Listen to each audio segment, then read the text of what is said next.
கிழக்கை பார்த்து மேலே பார்த்து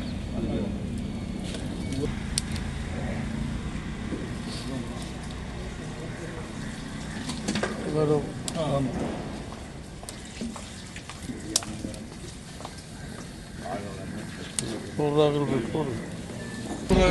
சாப்பாட்டில் சமையல் இதாக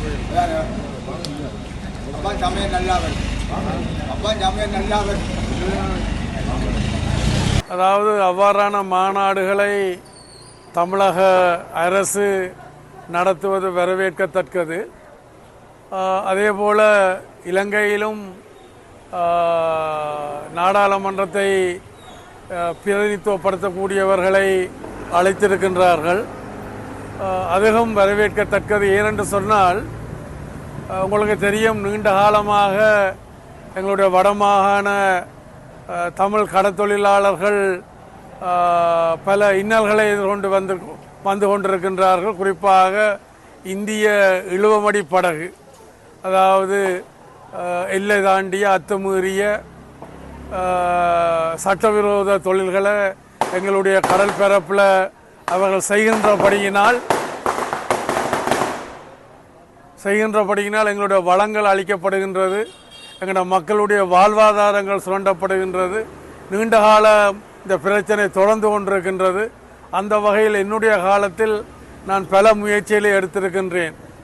ரெண்டு நாடுகளுக்கும் இடையில் சம்பந்தப்பட்ட பிரச்சனை என்ற வகையில் ராஜதந்திர ரீதியாகவும் அதே நேரத்தில் அதை கட்டுப்படுத்துவதற்கு சட்ட ரீதியாகவும் நடவடிக்கை எடுத்து வந்திருந்தேன். அது அப்பொழுது குறைந்து வந்து கொண்டிருந்தது. ஆனால் தற்போது மீண்டும் அது அதிகரித்து வருகின்ற மாதிரியான ஒரு சூழல் உருவாகி இருக்கின்றது.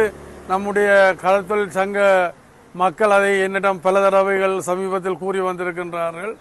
அந்த வகையில் இந்த வாய்ப்பை, இந்த அயலக தமிழர் தின விழாவில் இலங்கைக்கு விடுக்கப்பட்ட அந்த வாய்ப்பை எங்களுடைய தமிழ் நாடாளுமன்ற உறுப்பினர்களும் அதே நேரத்தில் விசேடமாக இந்த புதிய அரசாங்கத்தில் நியமிக்கப்பட்டிருக்கின்ற புதிய கடற்தொழில் அமைச்சருக்கும் அந்த கடமை பொறுப்பெல்லாம் இருக்கின்றது.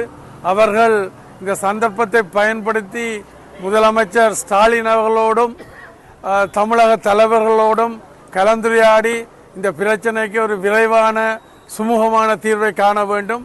அதே போல இங்கிருந்து சென்ற இலங்கை பிரதிநிதிகள், கடற்தொழில் அமைச்சர் உட்பட தமிழ்நாட்டு மக்களுக்கும் தமிழ்நாட்டு ஊடகங்களுக்கு ஊடாக தமிழ்நாட்டு மக்களுக்கும் உண்மையான பிரச்சனையை சொல்ல வேண்டும் என்று நான் எதிர்பார்க்கின்றேன். இதை இன்றைக்கு நேற்றைக்கு அல்ல, நீண்ட காலம் நான் இந்த கருத்தை வெளிப்படுத்தி வந்திருக்கின்றேன்.